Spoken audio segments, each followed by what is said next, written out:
नमस्कार, आप देख रहे हैं 4 पीएम और मैं हूं अभिषेक मिश्रा। देखिए, बिहार के मुख्यमंत्री नीतीश कुमार ने भारतीय जनता पार्टी का शर्तिया इलाज ढूंढ लिया है।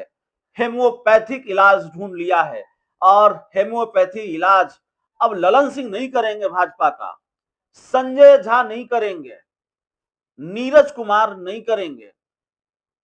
भारतीय जनता पार्टी का शर्तिया इलाज या हेम्योपैथी इलाज करेंगे निशांत कुमार, बिहार के मुख्यमंत्री नीतीश कुमार के बेटे निशांत कुमार। जनता दल यूनाइटेड ने अचानक आगे कर दिया है। जेडीयू की तरफ से आधिकारिक घोषणा नहीं हुई है कि निशांत जेडीयू में शामिल हो रहे हैं या शामिल हो गए हैं।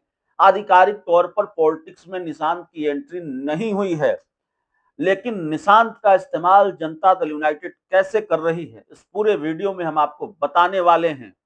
दरअसल अमित शाह का इलाज ढूंढा है भारतीय जेडीयू ने, नीतीश कुमार ने। भारतीय जनता पार्टी जो सहमात का खेल खेल रही है नीतीश कुमार के साथ, उस सहमात के खेल के लिए निशांत को आगे कर दिया है भारतीय जनता पार्टी से निपटने के लिए, भाजपा के सह पर बीजेपी को मात देने के लिए। बिहार के मुख्यमंत्री नीतीश कुमार का नाम लेने में हिचक है भारतीय जनता पार्टी को। एक तरफ बिहार में एनडीए के नेता, बीजेपी के नेता घूम घूम कर ये कह रहे हैं नीतीश कुमार और हमारी एकजुटता है, एनडीए एकजुट है, नीतीश कुमार के चेहरे पर ही चुनाव लड़ेगा, नीतीश कुमार ही एनडीए के फेस होंगे। भारतीय जनता पार्टी के प्रदेश अध्यक्ष तो कह रहे हैं नीतीश कुमार में दैवीय शक्ति है। प्रधानमंत्री नरेंद्र मोदी कह रहे हैं लाडले मुख्यमंत्री। लेकिन इस लाडले मुख्यमंत्री का नाम लेने में हिचक है कि भाई यही मुख्यमंत्री होंगे 2025 के बाद, ये कहने में हिचक है। पहले अमित शाह को हिचक थी, फिर प्रधानमंत्री नरेंद्र मोदी ने भागलपुर में मंच से ये ऐलान नहीं किया, और अब तो बीजेपी के प्रदेश अध्यक्ष भी यही कह रहे हैं कि भाई पार्लियामेंट्री बोर्ड की बैठक में तय होगा। तो इस बार संजय झा को आगे नहीं किया है, ललन सिंह को आगे नहीं किया है। वैसे संजय झा और ललन सिंह को लेकर इशारों ही इशारों में पप्पू यादव, तेजस्वी यादव, ये लोग आरोप लगाते हैं या दावा करते हैं कि संजय झा, ललन सिंह बीजेपी के हो गए हैं, भारतीय जनता पार्टी ने उनको अपने में मिला लिया है और उनके सहारे जेडीयू के सांसदों को तोड़ सकती है, जेडीयू को खत्म कर सकती है भारतीय जनता पार्टी। ऐसे बयान सामने आते हैं।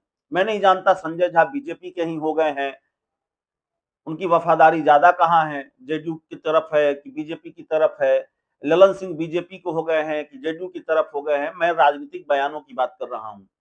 लेकिन भारतीय जनता पार्टी का शर्तिया इलाज, भाजपा के शर्तिया इलाज के लिए, बीजेपी के हेम्योपैथिक इलाज के लिए नीतीश कुमार ने आगे कर दिया है बेटे निशांत कुमार को। और यह कहने में मुझे कोई हिचक नहीं है, निशांत कुमार ने भारतीय जनता पार्टी को आंख दिखाया है, आंख दिखाई है। बहुत बयान है, ताबड़तोड़ बयान आ रहे हैं निशांत के। और छोड़ दीजिए बाकी जेडीयू के दूसरे नेता क्या कह रहे हैं, जेडीयू के दूसरे नेता कुछ नहीं बोल रहे हैं। जेडीयू के नेता कह रहे हैं एनडीए एकजुट है। आज तो अभिषेक झा का बयान हमने सुना, जेडीयू के प्रवक्ता हैं अभिषेक झा, कह रहे हैं कि दिलीप जायसवाल ने अगर ये कहा कि पार्लियामेंट्री बोर्ड की बैठक में डिसाइड होगा कि मुख्यमंत्री कौन होगा, तो उनके बयान को तोड़ मरोड़ कर पेश किया गया है। ये ये नारा है कि 2025 फिर से नीतीश, लेकिन ये तो जेडीयू का नारा है। भारतीय जनता पार्टी तो कह रही है पार्लियामेंट्री बोर्ड की बैठक में डिसाइड होगा। तो जेडीयू के नेता बीजेपी को आंख नहीं दिखा पा रहे हैं, नहीं दिखा रहे हैं, या पार्टी का प्लान ही यही है कि अब जेडीयू को नहीं बोलना है, बोलना है निशांत को। निशांत की राजनीति में एंट्री नहीं हुई है, लेकिन उनका बयान याद कीजिए। उन्होंने कहा कि नीतीश कुमार को, मुख्य पिताजी को, यानी कि मुख्यमंत्री नीतीश कुमार को सीएम फेस घोषित करे बीजेपी, इस तरह का बयान आया। उन्होंने कहा कि पिछली बार 43 सीटें आई थी, कमी रह गई थी, इस बार और ज्यादा सीटें आनी चाहिए। कार्यकर्ताओं से कह रहे हैं कि जाइए और जन जन तक लोगों तक पिताजी के काम को पहुंचाइए। खैर ये सारी बातें दूसरी तरफ हैं, लेकिन एक तरफ वो तेजस्वी यादव को जवाब दे रहे हैं। नीतीश कुमार की सेहत पर सवाल उठाया जा रहा है, और तेज प्रताप यादव तंज कस रहे हैं कि निशांत को आरजेडी में शामिल हो जाना चाहिए। तो एक तरफ वो नीतीश के राजनीतिक विरोधियों से भिड़ रहे हैं, लेकिन ये जो बड़ा बयान आया निशांत का कि सीएम फेस घोषित करे बीजेपी, तो सीधे तौर पर ये मैसेज जाता है कि निशांत कुमार को ही आगे किया गया है और आने वाले दिनों में जो मेरी अपनी समझ है, भारतीय जनता पार्टी से कोई भिड़ेगा जेडीयू की तरफ से, वो निशांत भिड़ेंगे, मुख्यमंत्री नीतीश कुमार के बेटे भिड़ेंगे और इसी भूमिका में उनको लाया जा रहा है। निशांत की राजनीति में एंट्री से बेचैनी भारतीय जनता पार्टी के अंदर सबसे ज्यादा है और हमने यह भी कहा था जेडीयू के अंदर भी बेचैनी है। जो लोग नीतीश कुमार के उत्तराधिकारी होने का सपना देख रहे थे, उनका सपना टूटा है, लेकिन भाजपा के अंदर खलबली है। भाजपा का खेल खराब होता हुआ दिख रहा है और निशांत को सामने लाया गया है, निशांत को आगे किया गया है। उनकी राजनीति में एंट्री नहीं हुई है, वो आधिकारिक तौर पर अभी राजनीति में शामिल नहीं हुए हैं, जेडीयू के संगठन में उनकी कोई भूमिका नहीं है, सरकार में वो शामिल नहीं है, लेकिन वो बीजेपी को आंख दिखा रहे हैं, बीजेपी को ये मैसेज दे रहे हैं या बीजेपी से ये मांग कर रहे हैं कि पिताजी को सीएम फेस घोषित कीजिए। तो जाहिर तौर पर आने वाले दिनों में नीतीश कुमार के बेटे निशांत भारतीय जनता पार्टी की मुसीबत बनने वाले हैं। अभी बिहार की राजनीति में एनडीए में बहुत खेल होना बाकी है। निशांत कुमार की चर्चा बार बार या एक दिन में कई खबरें, कई बार निशांत कुमार की चर्चा हम इसलिए करते हैं क्योंकि निशांत कुमार की वजह से बिहार की राजनीति में और खासकर एनडीए में छोटे बड़े कई खेल देखने को मिलेंगे। निशांत बिहार की सियासत की चर्चा के केंद्र में हैं और निशांत के जरिए जेडीयू ने भी एक बड़ा खेल भारतीय जनता पार्टी के साथ किया है। भारतीय जनता पार्टी अगर नीतीश कुमार के साथ सहमत का खेल खेल रही है, अब ऐसा तो नहीं है कि दिलीप जायसवाल ने अपनी मर्जी से ये कह दिया होगा या ये कहा जाए कि ये उनका निजी बयान है कि पार्लियामेंट्री बोर्ड की बैठक में डिसाइड होगा। अरे साहब, आप बिहार के मुख्यमंत्री के बारे में बात कर रहे हैं, आप नीतीश कुमार के बारे में बात कर रहे हैं। आपको हरियाणा, दिल्ली, महाराष्ट्र का मुख्यमंत्री नहीं तय करना है कि आप तय ही नहीं कर पा रहे हैं कि कौन मुख्यमंत्री होगा और कौन उप मुख्यमंत्री होगा। यहाँ पहले से तय है, नीतीश कुमार जिस गठबंधन में है उस गठबंधन की सरकार का मुखिया, उस गठबंधन की सरकार में मुख्यमंत्री नीतीश कुमार ही होंगे। पार्लियामेंट्री बोर्ड की बैठक की बात कहां से आई और कहां से आती है? पार्लियामेंट्री बोर्ड की बैठक का कोई मतलब ही नहीं होता है।